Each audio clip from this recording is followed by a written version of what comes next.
अस्सलाम वालेकुम। मेरा नाम मोहम्मद लमास है।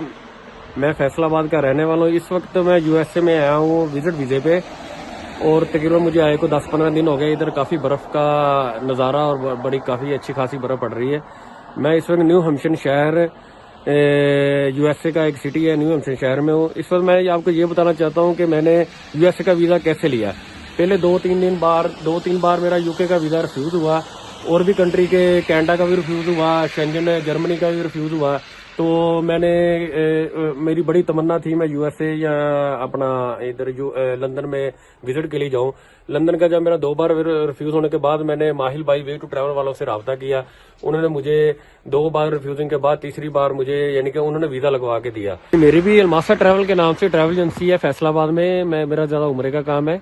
तो मैं ये बता रहा हूँ कि मेरे 3 दोस्तों का वीजा, यानी कि 2 दोस्त और मैं, हम तीनों का वीजा अप्रूव हुआ। माहिल भाई के ऑफिस में मैंने मूवी बनाई थी। हम तीनों का वीजा अप्रूव हुआ। पहले मंथ मेरा हुआ, फिर दूसरे तीसरे मंथ हम तीनों दोस्तों का तकरीबन वीजा लग चुका था। तो ये वे टू ट्रैवल की तरफ से हमें ये फैसिलिटी जो उन्होंने दी थी हमको, तो उनके लिहाज से हमारा वीजा लग गया। तो यूके में सैर तफरीक करने के बाद जब मैं वापस आया तो मैंने सोचा कि मैं अमेरिका का क्यों ना वीज़ा अप्लाई करूं। तो मैंने यूएसए का वीज़ा अप्लाई किया। जब मेरा वो पासपोर्ट चेक कर रहा था वीज़ा ऑफिसर, उसने सारे वीज़े मेरे चेक किए। जब मेरा यूके का वीज़ा सामने आया तो बड़ा वो मुस्कुराया खुश होके। तो उसने मुझे ना तकरीबन इंटरव्यू के बाद मुझे वीज़ा दे दिया। जब मैं यूएसए आ गया हूँ, उधर एयरपोर्ट पे भी इंटरव्यू थोड़ा सा हुआ।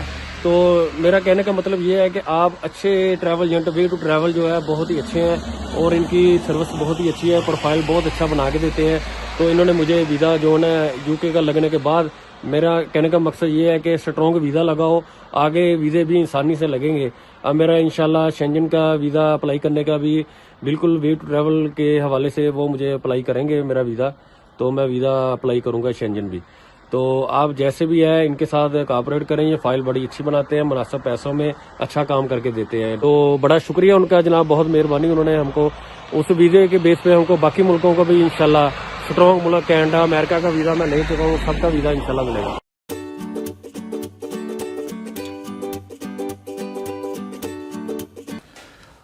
बिस्मिल्लाहिर्रहमानिर्रहीम। अस्सलाम वालेकुम।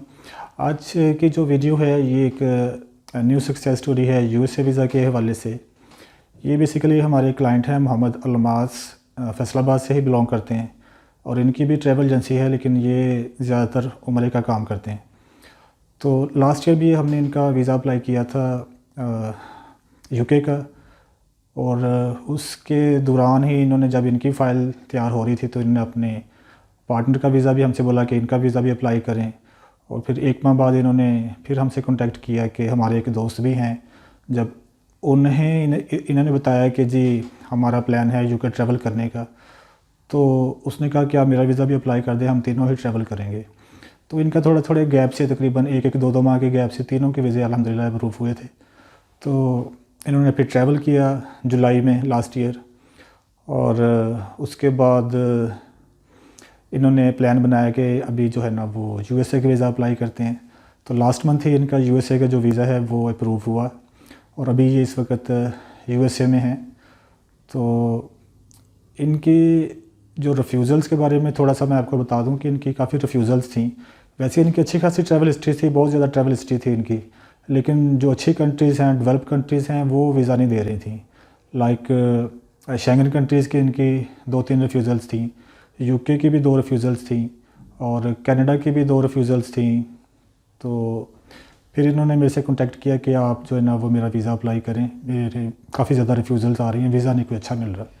तो फिर मैंने इनका भी और इनके 2 जो दोस्त हैं, एक तो इनका पार्टनर था नबील सफदर, और एक इनके दोस्त थे यासर, मोहम्मद यासर। तो उनके भी वीज़ा अप्लाई किए थे, और अल्हम्दुलिल्लाह तीनों के वीज़े लगे थे, और तीनों ने फिर इकट्ठे ट्रैवल भी किया था जुलाई 2022 में। मेरा भी प्लान था कि मैं ट्रैवल करूं, क्योंकि वो समर का जो सीज़न है वो तकरीबन कह लें जुलाई में वहाँ पर बड़ा अच्छा मौसम होता है, लेकिन मसरूफियत की वजह से मैं नहीं ट्रैवल कर सका। फिर मैंने बाद में ट्रैवल किया था अक्टूबर में। इनकी जो वीडियो है आपने शुरू में देखी है, तो उसमें आपने एक चीज़ नोट की होगी, तो वो ख़ुद बता रहे हैं कि वीज़ा ऑफिसर जब इनका इंटरव्यू कर रहा था, तो इंटरव्यू के दौरान इनके पासपोर्ट के ऊपर काफ़ी कंट्रीज़ के वीज़े लगे हुए थे, लेकिन वीज़ा ऑफिसर ने उन वीज़ाज़ को इतना बॉदर नहीं किया। लेकिन जैसे ही उसने यूके का वीज़ा देखा कि जी इनका वीज़ा भी लगा हुआ है और उन्होंने ट्रैवल भी किया हुआ है, तो उस पर आके वो रुक गए, थोड़ा से मुस्कराया भी। ये मुझे जिस तरह बताया इन्होंने आके कि वो मुस्कराया भी, और उसने ना मुझे स्पेशल मुझसे पूछा कि जी अच्छा you have travel to the UK. तो इन्होंने बताया कि ये आई हैव ट्रैवल्ड। तो उसके बाद जो है ना एक यानी कि एक थोड़ी सी जो इंटरेस्ट है वीज़ा ऑफिसर का वो डेवलप हो गया कि चलें अब देखते हैं। फिर उन्होंने इनका जो बाकी क्वेश्चंस हैं वो भी किए, और इनकी जो वाइफ थी वो भी इनके साथ थी। इनका बेसिकली दोनों का वीज़ा अप्रूव हुआ है, इनका भी और इनकी वाइफ का भी। तो ये दोनों इसी वक्त जो हैं वो उधर यूएसए में ही हैं।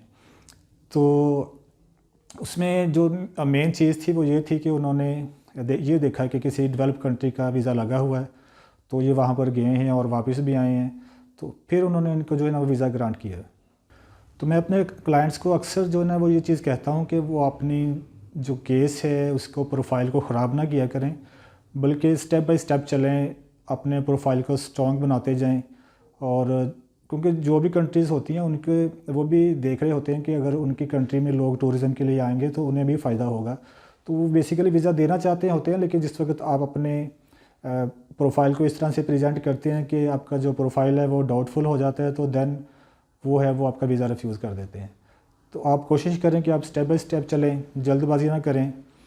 जितनी जल्दबाजी करेंगे आप उतना ही लेट होते जाएंगे। कुछ क्लाइंट्स को मैं कहता हूं कि आप जो है ना फौरी अप्लाई ना करें, आपके केस को थोड़ी सी पहले बेस बना के फिर अप्लाई करेंगे, तो वो वेट नहीं करते। और दोबारा जब रिफ्यूज़ हो जाता है तो उस वक्त वो रिफ्यूज़ल के बाद जो है वो चाहे 6 साल उन्हें वेट करना पड़ जाए, 10 साल वेट करना पड़ जाए, तो वो कर लेते हैं। जब पहले उन्हें बताते हैं कि आप वेट करें तो वो वेट नहीं करते। अच्छा, एक इम्पॉर्टेंट चीज़ जो मैं आपको बताना चाहूँगा, अक्सर ये क्लाइंट मिस्टेक करते हैं कि जब किसी अच्छी कंट्री का वीज़ा आपका लग जाता है तो उसके बाद वो कोशिश करते हैं कि किसी ऐसे बंदे के पास चले जाते हैं जो उन्हें कहता है कि जी आप जो इतनी फ़ीस उन्हें पे करेंगे, हम कम फ़ीस में आपकी जो है ना वो किसी और कंट्री का वीज़ा अप्लाई कर देते हैं। और वो उन्हें ये चीज़ एश्योर करवा रहे होते हैं कि अब तो आपने ट्रैवल कर लिया है अच्छी कंट्री में, अब दूसरी कंट्रीज़ तो आपको वीज़ा दे ही देंगी। तो ये एक बहुत बड़ी मिस्टेक है जो अक्सर मेरे क्लाइंट्स करते हैं। तकरीबन पिछले साल की सिर्फ मैं अगर आपको बात बताऊं तो मेरे तकरीबन 5 क्लाइंट्स थे जिनका हमने यूके का वीज़ा लगवाया। उसके बाद उन्होंने क्या किया कि ख़ुद से जो है ना वो अप्लाई किया या किसी इनएक्सपीरियंस्ड बंदे से अपना शेंगन कंट्रीज़ का वीज़ा अप्लाई किया और वो रिफ्यूज़ हो गया। इन्होंने भी ये मिस्टेक की थी। इन्होंने जब इनका यूके का वीज़ा हमने अप्लाई किया, वीज़ा लग गया, फिर ये ट्रैवल करके वापस आए तो इन्होंने जर्मनी का वीज़ा अप्लाई किया था। वो जो अगर मेरी वो आप लास्ट वीडियो चेक करेंगे तो उस वक्त इनका जो है जर्मनी का जो वीज़ा है वो एम्बेसी में था, इन प्रोसेस था, लेकिन वो बाद में रिफ्यूज़ हो गया था। और इन्होंने मुझे नहीं बताया था कि जी इन्होंने वीज़ा अप्लाई किया था, बाद में बताया। जब अप्लाई कर दिया तो बाद में बताया और वो वीज़ा भी रिफ्यूज़ हो गया। तो बात जो आपको बताने का मैं चाह रहा हूँ वो ये चाह रहा हूँ कि कभी भी जो है अगर आपका profile Aahista Aahista step by step build हो रहा है तो उसको ख़राब मत करें। ये किस्म की इन्वेस्टमेंट होती है जो अपने करियर में करते हैं, फ्यूचर के लिए करते हैं। तो होता ये है कि क्लाइंट्स जो है ना वो ये मिस्टेक करते हैं। ये काफ़ी क्लाइंट्स जो हैं इन्होंने भी ये गलती की। मेरे कुछ जिस तरह अगर आपने मेरे नजीबुर रहमान की एक हमारे क्लाइंट हैं ओकाड़ा के, उन्होंने स्पेन का वीज़ा अप्लाई किया था यूके से ट्रैवल करने के बाद, उन्होंने भी मुझे नहीं बताया तो उनका वीज़ा भी रिफ्यूज़ हो गया। एक हमारे क्लाइंट थे शेखुपुरा के, उनका भी हमने वीज़ा अप्लाई किया तो वो भी ट्रैवल करके आके उन्होंने वीज़ा अप्लाई किया तो उनका भी रिफ्यूज़ हो गया। तो इस तरह से 2 क्लाइंट्स और हैं, उनके भी इस तरह से सेम चीज़ थी कि उन्होंने ये सोचा कि अब जो है ना मैंने ट्रैवल कर लिया है तो बाकी कंट्रीज़ मुझे वीज़ा देंगी। तो इस तरह से नहीं होता। जो भी प्रोफाइल है, क्योंकि ये सारी कंट्रीज़ जो है ना ये सारी स्ट्रॉन्ग कंट्रीज़ हैं और इनका थोड़ा थोड़ा अपना एक पैटर्न है चीज़ों को चेक करने का।